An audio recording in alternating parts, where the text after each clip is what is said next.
Warriors, a very important topic today. I want to be able to relate to your story. I want you to be able to relate to my story. Today's the day where I pinpoint a couple of signs, some signals on when I was starting to free myself from the grips of anxiety, depression, panic, and so on. Really, really important, guys, because you need to know that you're on the right track. Okay, you need to know that you're on the right track. So these 5 signs are really, really important. Make sure you write them down. Make sure you study them. Make sure that you start to run into instances where you start to go, oh yeah, I'm starting to really sense that, what Dennis is saying. So let's start with the first one. The first sign that I could see that I was recovering from anxiety was when my body was in fact getting enough rest and nourishment from the physical and emotional depletion I had. So there I wasn't sleeping very good, and sleep deprivation plays a huge part towards emotional regulation. Okay, studies show this. So the less you sleep, the less deeply you sleep, the more anxious, the more depressed you possibly will be, because your amygdala, your fight or flight response, will be on high alert throughout the day. You're gonna find that you start to sort for information that in fact is a trigger or causes more anxiety.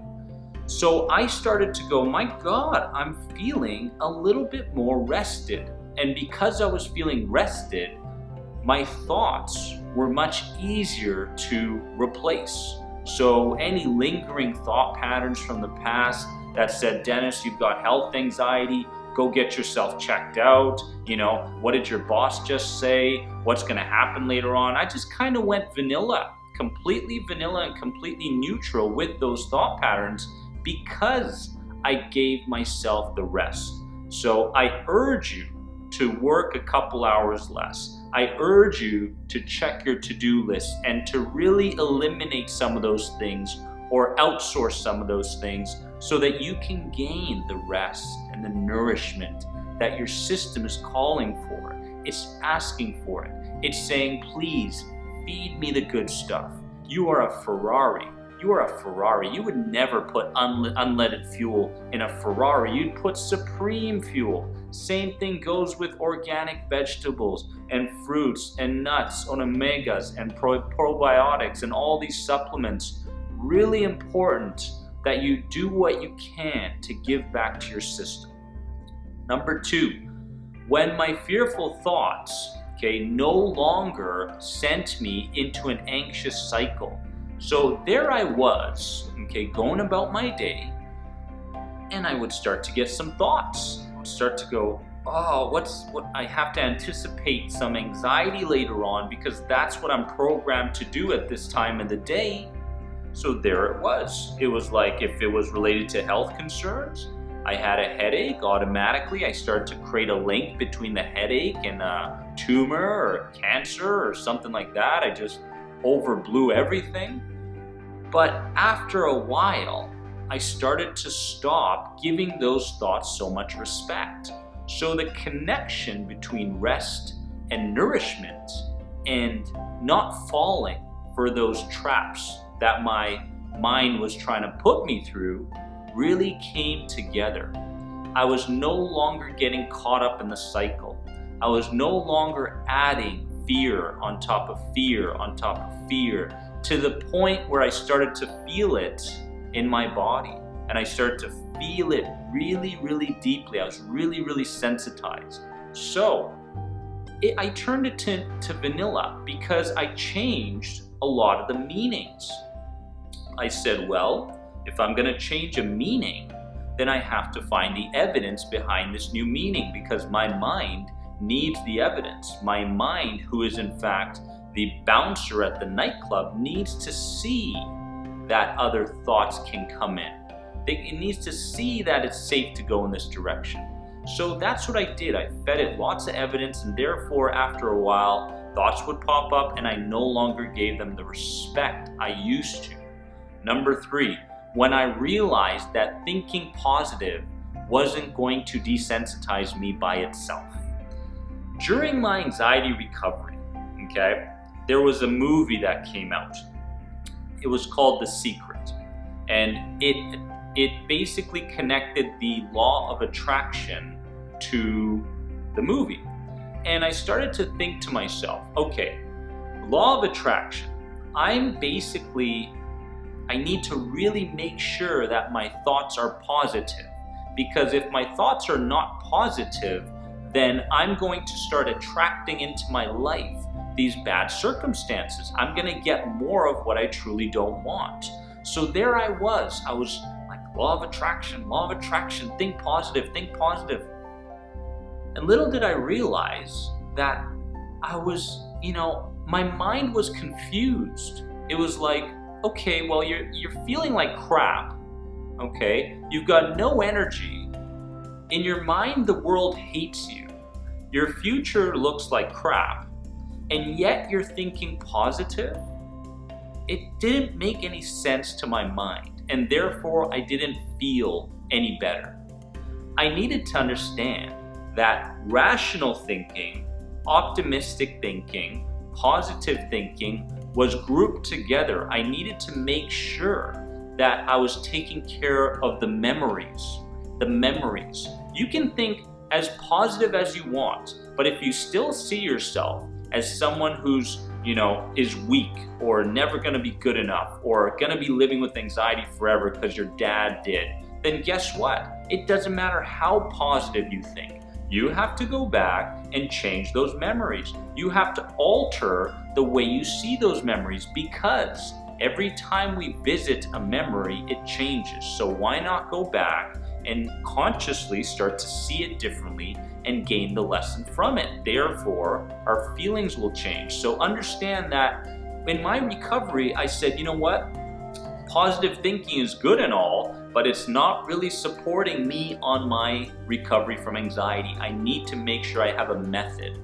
I need to make sure that I have a system in place. Think positive. It's not gonna work. Number 4, when I started taking responsibility for my anxiety disorder, I stopped blaming my past, my parents. I stopped blaming my teachers. I stopped blaming the seagulls. I stopped blaming the ocean. I stopped blaming people. I stopped blaming. I took full responsibility. I said, this I've created anxiety. I was never like this before. I've created it. I've molded myself to be a sensitive person, to be an anxious person, to be depressed. And a part of me was unconsciously holding on to anxiety. It was holding on because it was familiar, because it gave me a sense of loving connection with other people. It gave me a sense of safety. The more anxiety I had, unconsciously I felt safe. I felt like, okay, as long as I pay attention to my symptoms, and as long as I get angrier, and as long as I pay, attention to this irrational part of me, then I am safe. But that was the farthest thing from the truth. So I took full responsibility. I am here because of me. Nobody put me here. I put myself here. And if I can put myself here, I can take myself out of this place. But I have to stop brooding. I have to stop playing the victim. I have to stop playing this card over and over and over and over again. I have to stop saying how my day is just going to be filled with anxiety. I have to stop talking about my anxiety because it makes me feel comfortable. So many different structures and patterns that were connected to not taking responsibility. So I took full responsibility, and the change started to happen.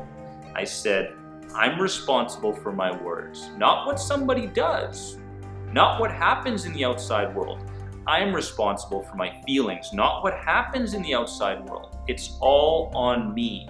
I'm responsible for the car I drive, where I live, what kind of friends I have, all contributing to your progress or going downhill, one or the other. Number 5, when my thoughts, emotions, and my physical body were in sync. I knew it. I knew it was right there. I knew I had it. had a full grasp on self-mastery and self-control. My willpower wasn't depleted anymore. I felt like I had a connection to the universe and the world. So my thoughts were in place. Okay, I turned irrational thinking into rational thinking. I turned my past memories into neutralness, okay? I no longer saw myself as someone that couldn't. I saw myself as someone that could and will. I changed my wording. I went from I can't to I can. I went from should to must. Many different vocabulary switches. In my words, I started becoming more conscious of what other people were saying and their body language and such, because so much of communication is nonverbal. So my thoughts were in place. Then my emotions were in place. I wasn't getting caught up in things. Something made another person angry. I said, okay, all right, you do what you do, right? I said, there's a different way to look at this, friend. And next thing you know, I started to inspire other people through my neutralness, through my calmness. I handled all situations in a manner where it served my higher identity. Not the identity that was attached to my anxiety, but my identity that was attached to progress, to Superman, to the Rock, whatever identity you want to begin. Then my physical body finally caught up to all these new things, these new habits, these new thought patterns, these new emotions.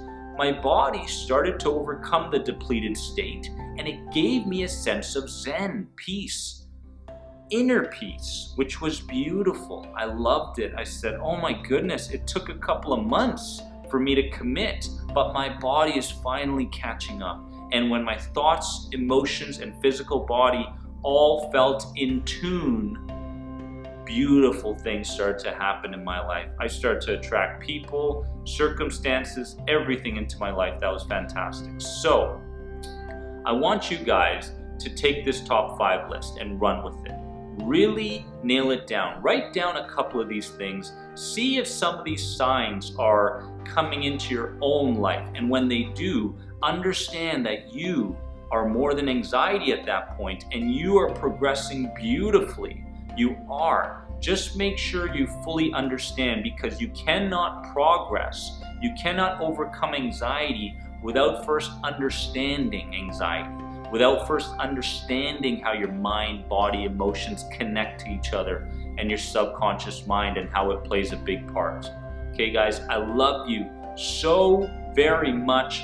Please make sure to subscribe to my channel if you have anxiety. Please share this video and my channel with other people that are suffering. Let's create a community, a tribe of people that have options. There is not just first line of treatment in this world, as much as some professionals may make you think there is. There are multiple ways to overcome anxiety, and I will share each and every one of those with you until you win. And when you win, I win. Love you guys so very much. See you in the next video.